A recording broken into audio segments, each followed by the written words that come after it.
Jangan lupa subscribe and share ya kak. Terima kasih. Selamat menonton dan barakallah. Misalnya Fir'aun itu orang pakai status yang diajarkan Allah ke kita. Fir'aun adalah wujida ba'da alam yakun.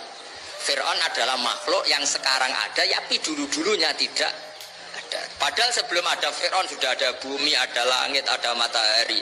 Sebelum ada Yesus, ada Isa, sudah ada bumi, ada matahari.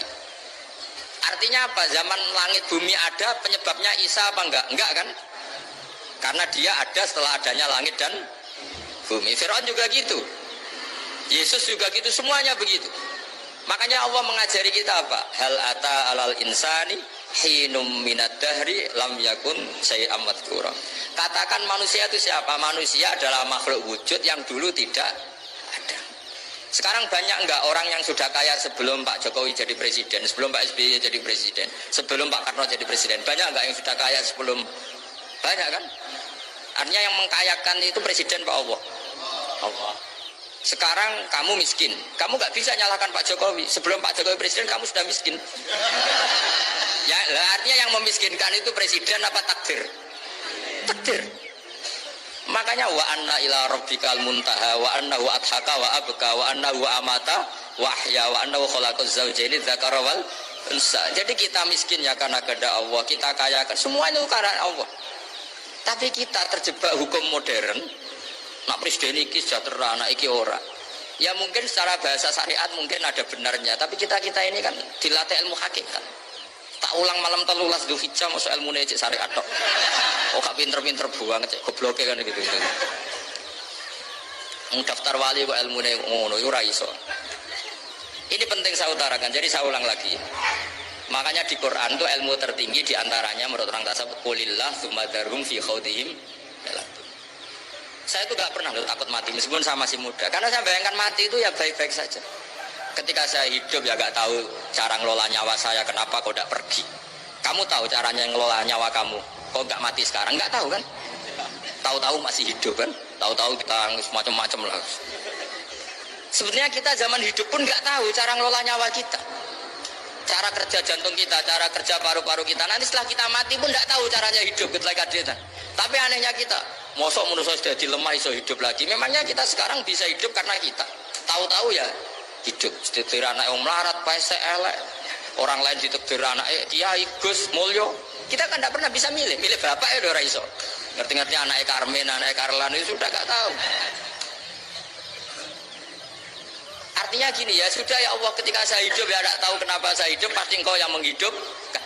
Ketika saya mati juga gak tahu kenapa saya mati, pasti Engkau yang menghidupkan dan mematikan. Maka saya akan baik-baik saja di akhirat, karena ketika di dunia Tuhannya yang Engkau, ketika di akhirat Tuhannya, dan sifat Engkau tidak akan rubah, tetap arhamur rahimin.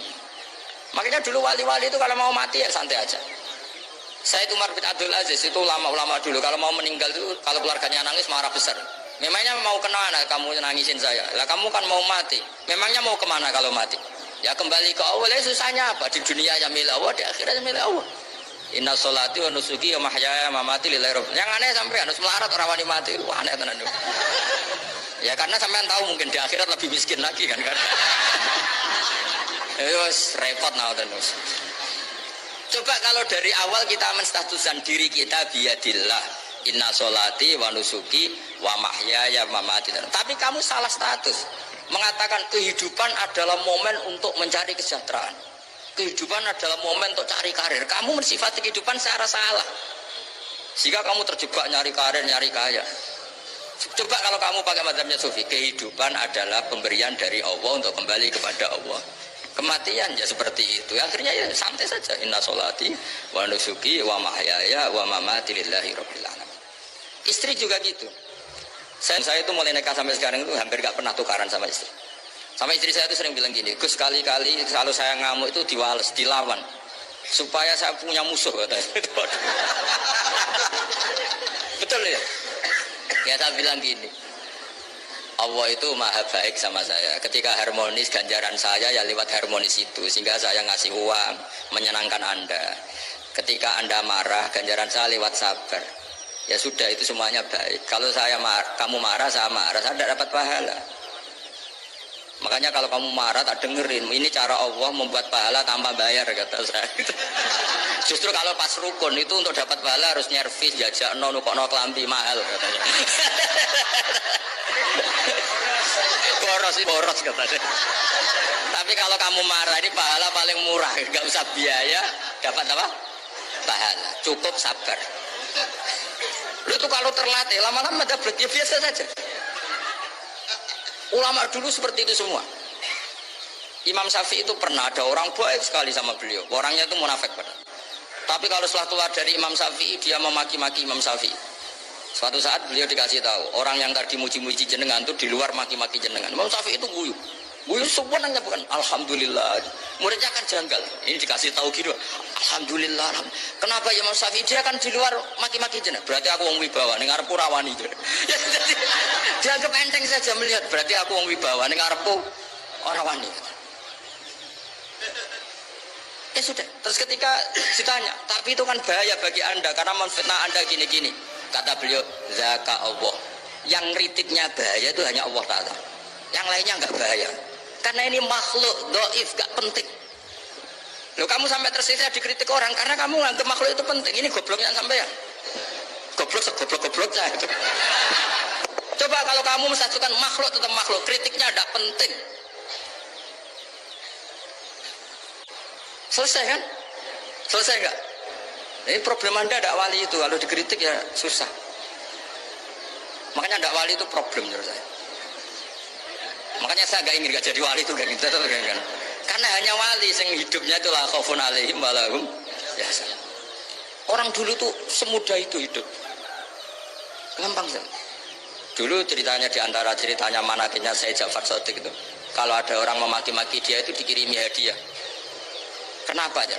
Karena kebaikan kamu telah kamu berikan kepada saya, ini hadiahnya. Sampai malu yang kritik itu. Kan kalau orang rasani itu kan kebaikannya dikasihkan sama yang dirasani. Lah kamu kan ngajinya seperti itu, tapi dirasani kok susah. Harusnya kan kasih aja, ditransfer saja. Alhamdulillah. Ya karena kita salah menamain tadi, sing rasani pembenci. Pembenci itu bahaya. Sehingga kamu mereaksi secara serius. Coba kalau kamu pakai hukumnya Allah dan Rasul. Pembenci itu pemberi kebaikan. Istri marah adalah pemberi kebaikan. Ada yang berani mulai meraktekkan?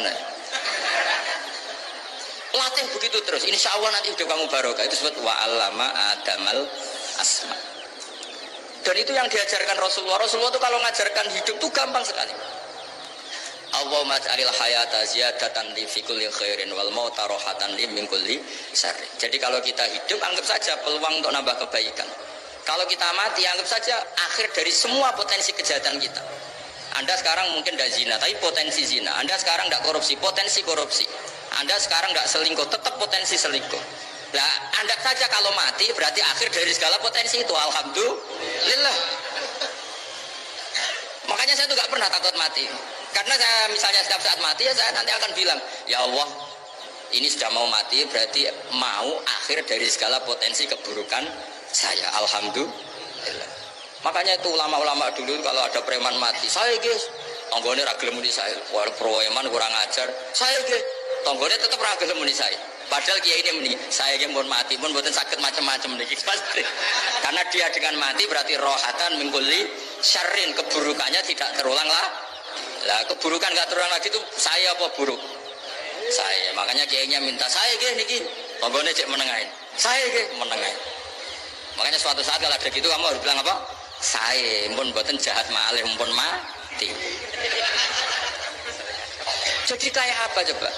Coba sekali-kali statuskan kalau al hayat adalah ziyadatan lana fi kulli khairin, al maut adalah rohatan lana min kulli syarrin. Sehingga kita hidup ya happy, mati juga happy, gak masalah.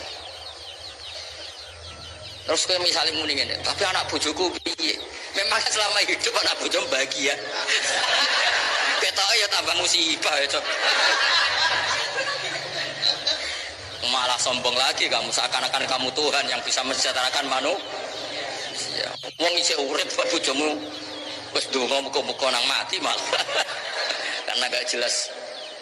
Ya ini penting ya, ini saya utarakan. Jadi ini saya cicil juz 1 wa allama adamal asma. Makanya kata Rasulullah, ala ta'jabuna kaifa yusrifu wa anisat ma quraisin wa dhamma. Ini penting, nama itu penting. Karena sekali nama ini saya coba, misalnya orang sepakat darani Fir'aun itu wujida ba'da alam yakun. Fir'aun itu ada yang dulu-dulunya tidak ada. Hal ata alal insani hinum minad dahri lam yakun sayam mazkur. Coba kalau kamu melihat sekarang kamu hidup itu apa? Untuk sujud itu murah, gampang.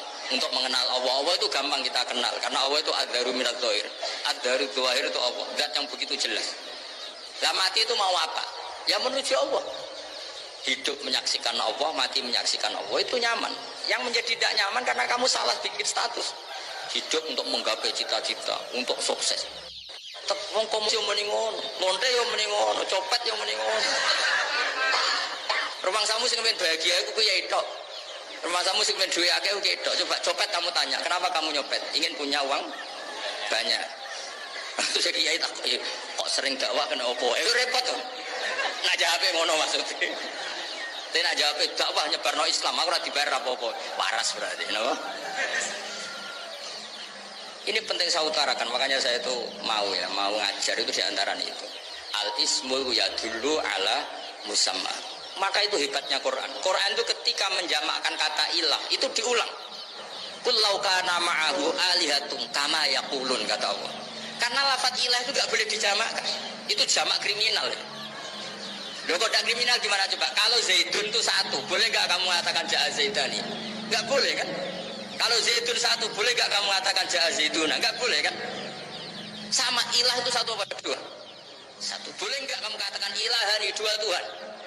Enggak boleh. Makanya Allah kalau mengatakan alihah itu qul law kana ma'ahu alihah, andekan. Lau itu andekan. Itu aja masih ditututi kama yaqulun, sebagaimana mereka katakan. Karena lafaz ilah itu tidak pernah punya jama' alihah. Makanya Allah mengatakan qul law kana ma'ahu alihah, masih ditambahi kama yaqulun, tapi itu kata mereka, kira-kira gitu. Maka kenangan saya sama Mbak Turehan, saya ini masih pernah cucu sama Mbak Turehan karena saya mbah saya kandung namanya Fatimah, itu abahnya itu orang sini, Fakhriyas itu. Ibunya itu orang Kudus, makanya saya ini ya turunan Kudus, turunan Nasr.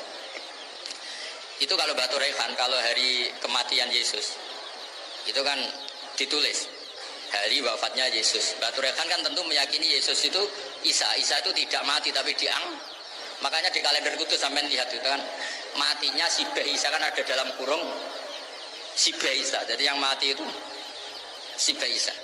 Karena kalau yang mati Isa kan menyalahi Quran, wa ma qataluhu wa ma salabuhu walakin subbihalah. Maka ditulis kematian si Isa.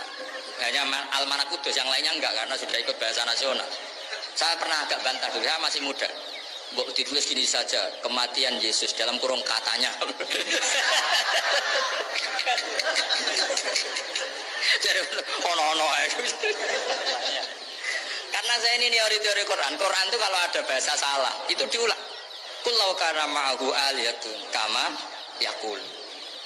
Karena enggak benar, jamak aliyah itu enggak benar. Bagaimana mungkin sesuatu yang satu dijamakkan?